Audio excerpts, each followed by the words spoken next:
Hi everyone, my name is Matik and I want to talk a little bit today about gender equality. First of all, I want to give kudos to Pauline Joseph. She did a challenge. She talked about different aspects of gender inequality for a few days. You can check her out. I'll put the link below. Um, some things I agreed with, some things I didn't agree with of all the things that she did discuss and talk about. But at the end, she made a point that I want to kind of hop off of, which she said that question everything. She said she gave different sources of information that she has kind of tapped into that gets you thinking, challenges your thought patterns, your paradigms. And I very much agree with that concept of questioning. Questioning is the only way to learn, the only way to grow. As a starter, really it takes more than just questioning, but it's a starting point. Don't hold your beliefs, and I believe that we can't hold our beliefs and our um, mindset so strongly that it can never be questioned and never be changed. Um, that's not healthy, and that way we don't grow. So many of our beliefs and strongly held positions grown out of family history and maybe even religious background and so on. So these things we have to question all the time. So I'm gonna tackle gender equality, but from a different angle. Now everything that I talk about, I'm saying up front, is from a kingdom perspective. And when I say kingdom, I mean Christian, but it may not be what you expect. So keep listening. So first of all, I want to talk about gender equality and how it's used as a catchphrase, which really means women's rights. Typically when you see gender inequality or people talking about gender equality, they're talking about women being unequal to men and making them more equal, which is fine. But I want to question that is always the case. I want to question that is not something that has been over amplified and taken to a position that really causes polarization. And I'm going to give an example. So my example is this. I thought that perhaps men are really the less valued gender. Men are less valued than women generally in society. And some people have called us the disposable gender. And here's the thought patterns and assumptions to back that up. When typically when you have a crisis or when you go to war, who goes to fight and who's the one that must go and risk their lives for the other? The men. There's the common phrase, the ship is sinking, women and children first. They are the precious ones, the viable ones, and maybe some of it has to do with women being able to bear children, which is a likely reason. But the point is that men, the value of the man has been lowered compared to the value of the woman and children and those that are seen as more vulnerable. And this is played out in so many different ways, right? If a thief is breaking in at night in your home, who has to go and check it out? The man. The man is the one who's supposed to risk his life, defend his family, defend his country, defend women. And this is pervasive. This is a common thought pattern, but it's not often highlighted. We often highlight the ways in which women are, discriminated against or lesser valued.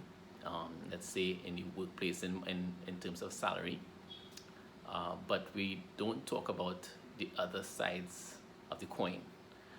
So all I'm saying today is think more about it. Think about when you see, this juxtaposition of men versus women. There are areas in which men are devalued, and there are areas that genuinely are areas in which women are devalued, and both are wrong. And I want to make a case today for less of a gender polarization and more of a human life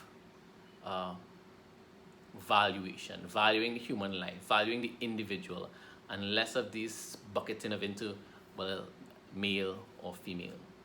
And I want to really get into um, it's not a kingdom position, and hear me out, or maybe I should state it this way: there is a better kingdom position than fighting for equal rights, whether it's for men or for women. And there's this concept in the Bible, in the kingdom, of God would leave the 99 and go after the one. And it comes from a shepherding analogy, right? You have your sheep, as a shepherd, you're taking them out to graze in the fields and so on, but one gets lost. And Jesus is saying that the way he views taking care of people is that he would leave those 99 that are safe, and he'll go after the one that is vulnerable, the one that is straying, the one that has left from within the safety and is in a position where it could be in danger.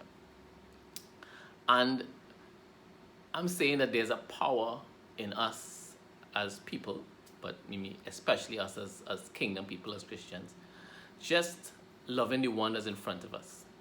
So if you have a woman at work that's being discriminated against, by all means, we should stand up for her. It doesn't matter. It really, in that instance, for me, what I'm saying is that it doesn't matter that she's a woman. It matters that she's a person that is being devalued and discriminated against.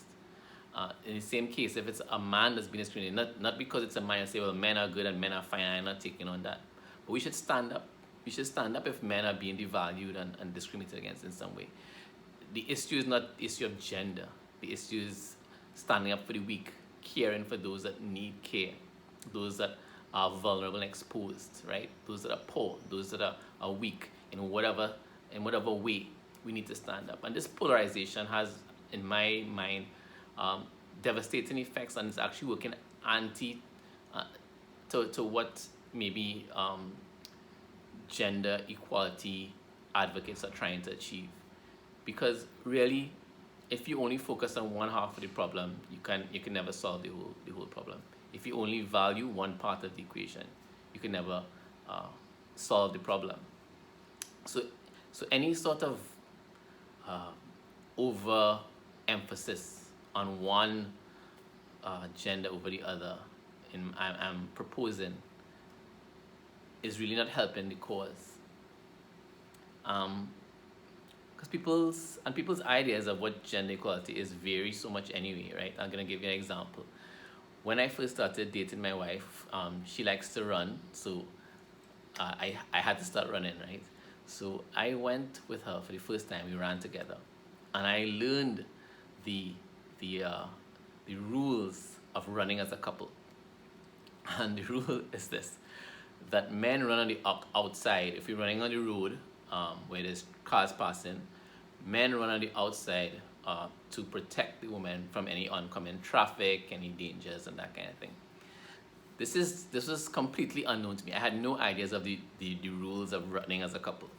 I learned this for the first time, and that just goes to show, in some cases, a woman might have, if I had volunteered to do that or done that, they might see that as, well, I'm in some way discriminating against her. And I give another example to show that, in that I was going on an airplane and this lady was struggling with a heavy bag.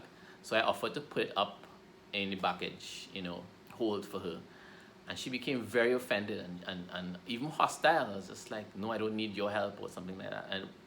And really, for her, maybe it was some kind of statement that I was making, that she couldn't do it for herself and she was less strong, less whatever than I was. And so it's very individual how we want to be valued. And I'm saying that for me, in let's say in my marriage, I have to value my wife how she wants to be valued. It's individual, it's personal, it's specific.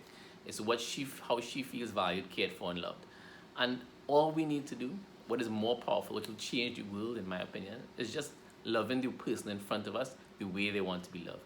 Having the curiosity and care to find out what is the way they want to be loved, what is the way they like to be valued, what are their thoughts, beliefs, opinions, and just loving them in a way that connects with them. And that's what I'm proposing, is the kingdom way. The kingdom way is loving the person in front of you, loving the one life. It's just the one life in front of you that matters. Forget about the 99 for now. I mean, yes, you have to do policies, you have to do laws. If there was a law discriminating against, let's say women voting, for example, by all means, we must change those things. But more importantly and more powerfully, what transforms the world is the love you have for the person right in front of you, right? Wherever you meet them, on your workplace, in your home, just love that person. And that's all I wanted to say today. Maybe more provocative thoughts to come later on. Maybe I'll do more of these if I don't know how it goes, but we'll see. So tell me your thoughts. What do you think about a kingdom perspective on gender equality?